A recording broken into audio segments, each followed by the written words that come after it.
अस्सलामुअलैकुम sir. Topic that we are going to study here is the breathing in man के अंदर यानी human being के अंदर ब्रीथिंग किस तरीके से होती है उसके बारे में हमने स्टडी करना है।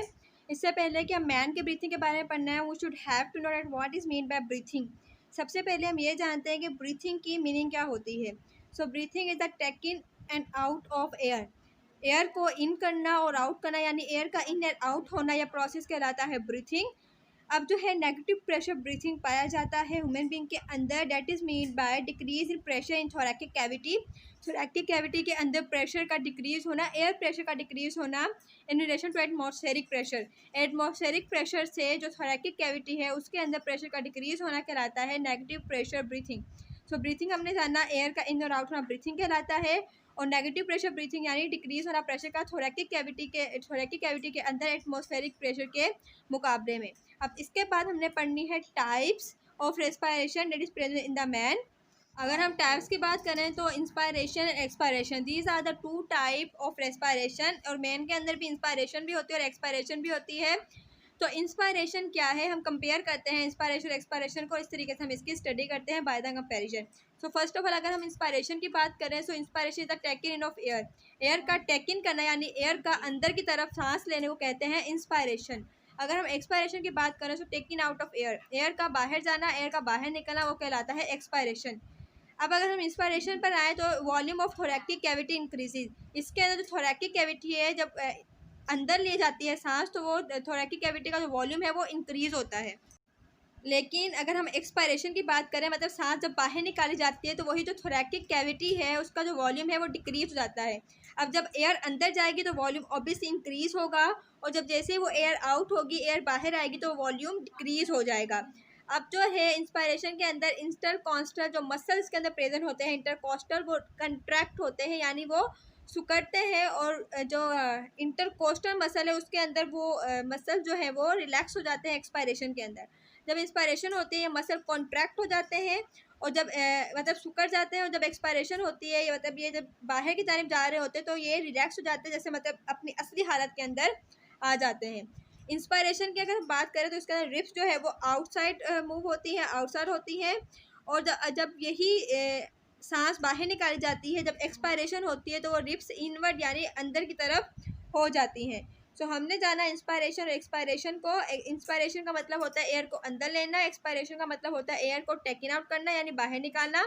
जब एयर अंदर ली जाती है तो वॉल्यूम इंक्रीज होता है थोरैकिक कैविटी का, और जब एक्सपायरेशन होती है यानी सांस बाहर निकाली जाती है तो वॉल्यूम डिक्रीज होता है।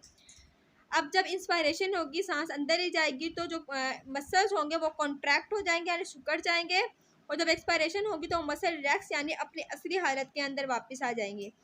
इंस्पायरेशन के प्रोसेस के अंदर रिप्स आउटसाइड होती हैं, और एक्सपायरेशन के प्रोसेस के अंदर रिप्स जो है वो मूव होगी इनवर्ड यानी अंदर की साइड वो मूव हो जाएंगी।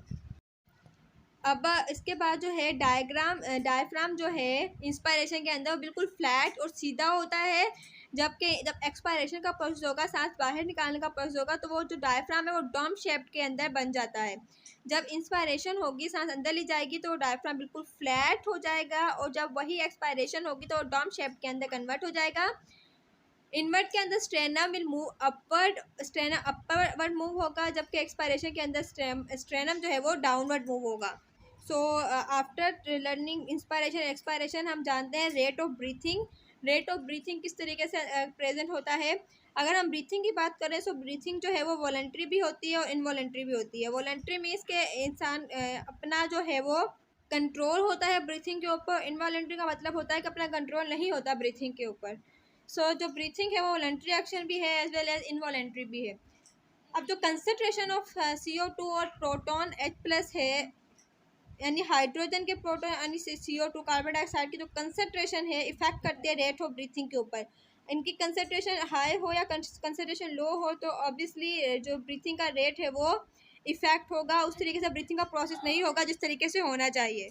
तो इसमें हमने जाना इंस्पायरेशन और एक्सपायरेशन की कुछ कंपैरिजन को, इसके साथ साथ रेट ऑफ ब्रीथिंग के बारे में जाना कि रेट ऑफ जो ब्रीथिंग है वो वॉलंटरी भी होती है और इनवॉलंटरी भी होती है, और जो कंसनट्रेशन है CO2 की और प्रोटॉन H+ इफेक्ट करता है रेट ऑफ ब्रीथिंग के ऊपर। इससे जो है ब्रीथिंग के रेट के ऊपर मतलब ब्रीथिंग के प्रोसेस के ऊपर इफेक्ट पड़ता है। अब इसके बाद जो है हमने स्टडी करनी है about chemoreceptor in aorta and carotid arteries. Chemoreceptor aorta और कैरोटिक आर्टरीज के अंदर प्रेजेंट होती हैं। केमोरेसेप्टर हैं जो डिटेक्ट करते हैं। अब एरोटिक एंड कैरोटिड क्या है? It is a bodies they detect the concentration of carbon dioxide and H2 proton. ये एरोटिक एंड कैरोटिक ऐसी बॉडीज़ हैं जो कंसंट्रेशन को डिटेक्ट करती हैं कार्बन डाइऑक्साइड की और हाइड्रोजन की। अगर क्योंकि हमने जाना कि अगर इनकी कंसंट्रेशन इफेक्ट करती है ब्रीथिंग के रेट के ऊपर, तो एरोटिक एंड कैरोटिड एक ऐसी बॉडीज है डिटेक्ट करती है कंसंट्रेशन को कार्बन डाइऑक्साइड की और हाइड्रोजन की। तो इनके अंदर कैसे डिटेक्ट करती है? क्योंकि केमोरेसेप्टर्स प्रेजेंट होते हैं एरोटिड के अंदर और कैरोटिड के अंदर। आर्टरीज हैं ये दोनों, इसके अंदर केमोरेसेप्टर प्रेजेंट होता है जिसकी वजह से डिटेक्ट करती है कंसंट्रेशन ऑफ कार्बन डाइऑक्साइड की एंड हाइड्रोजन की। And the control centre of breathing, अगर हम ब्रीथिंग के कंट्रोल सेंटर की बात करें जहाँ से ब्रीथिंग कंट्रोल की जाती है, इस मेड्यूला ऑब्लैंगेटा। वो जो है कंट्रोल सेंटर इस मेड्यूला ऑब्लैंगेटा, जो कि एक पार्ट है ब्रेन का। It is a part of brain. ये जो है कंट्रोल सेंटर ऑफ ब्रीथिंग का, ये पार्ट जो है कंट्रोल करता है ब्रीथिंग के प्रोसेस को। अगर हम ब्रेन की बात करें तो ब्रेन जो है हमारी बॉडी के तमाम फंक्शंस को कंट्रोल करता है। इस तरीके से जो ब्रेन का पार्ट है जो ब्रीथिंग को कंट्रोल करता है वो मेडुला ऑब्लैंगेटा है। So this was the topic about breathing of man. I hope कि आपको समझ में आ गया होगा। अपना ख्याल रखिएगा। अल्लाह हाफिज़।